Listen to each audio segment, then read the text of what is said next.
रामचरितमानस बालकांड। विषय खल वंदना। भावार्थ सहित।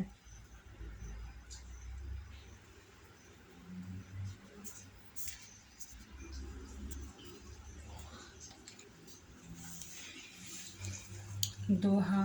बंदौ संत समान चित, हित अनहित नहीं कोई। अंजलिगत शुभ सुमन जिमि, सम सुगंध कर दोई।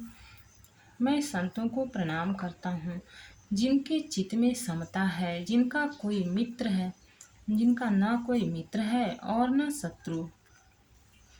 जैसे अंजलि में रखे हुए सुंदर फूल, जिस हाथ ने फूलों को तोड़ा और जिसने उनको रखा, उन दोनों ही हाथों को समान रूप से सुगंधित करते हैं, वैसे ही संत शत्रु और मित्र दोनों का ही समान रूप से कल्याण करते हैं। संत सरल चित जगत हित, जानि सुभाव स्नेहु। बाल विनय सुनि करी कृपा, राम चरण रति देहु। संत सरल हृदय और जगत के हितकारी होते हैं।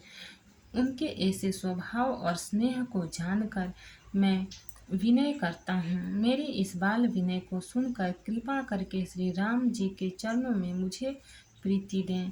बहुरी बंदी खलगन सति भाए, जे बिनु काज दाहिने हु बाए।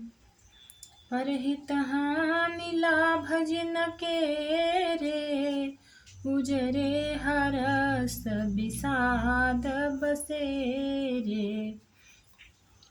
अब मैं सच्चे भाव से दुष्टों को प्रणाम करता हूँ, जो बिना ही प्रयोजन अपना हित करने वाले के भी प्रतिकूल आचरण करते हैं। दूसरों के हित की हानि ही जिनकी दृष्टि में लाभ है, और जिनको दूसरों के उजड़ने में हर्ष और बसने में विषाद होता है। हरिहर जस राकेश राहु से, पर काज भट सहस बाहु से।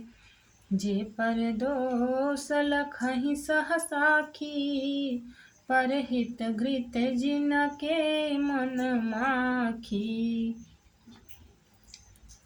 जो हरि और हर के यश रूपी पूर्णिमा के चंद्रमा के लिए राहु के समान है, अर्थात जहाँ कहीं भगवान विष्णु या शंकर के यश का वर्णन होता है, उसी में वे बाधा देते हैं, और दूसरों की बुराई करने में सहस्त्र बाहु के समान वीर हैं, जो दूसरों के दोषों को हजार आँखों से देखते हैं, और दूसरों के हित रूपी घी के लिए जिनका मन मक्खी के समान है, अर्थात जिस प्रकार मक्खी घी में गिरकर उसे खराब कर देती है और स्वयं भी मर जाती है, उसी प्रकार दुष्ट लोग दूसरों के बने बनाए काम को अपनी हानि करके भी बिगाड़ देते हैं।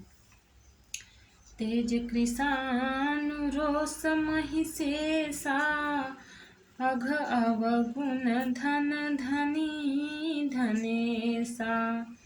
उदय केत समहित सबहि के, कुंभकर्ण सम सोवतनी के।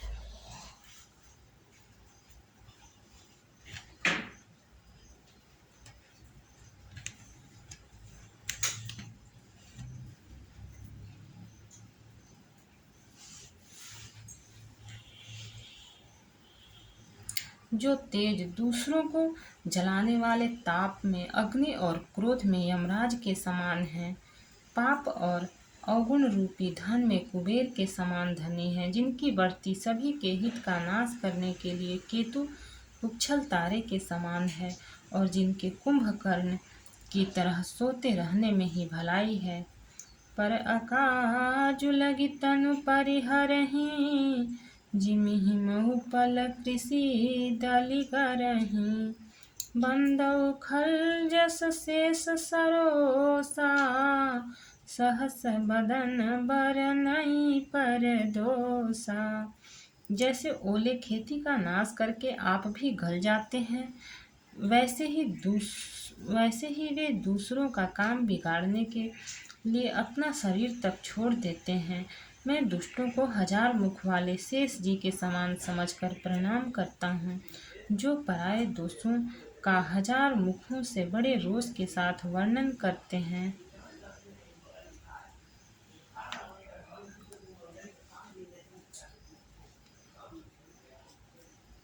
भक्त और भगवान की जय। चैनल को लाइक और सब्सक्राइब करें। आगे का पाठ आगे का एपिसोड में मिलेगा। कमेंट में जय श्री सीताराम लिखें।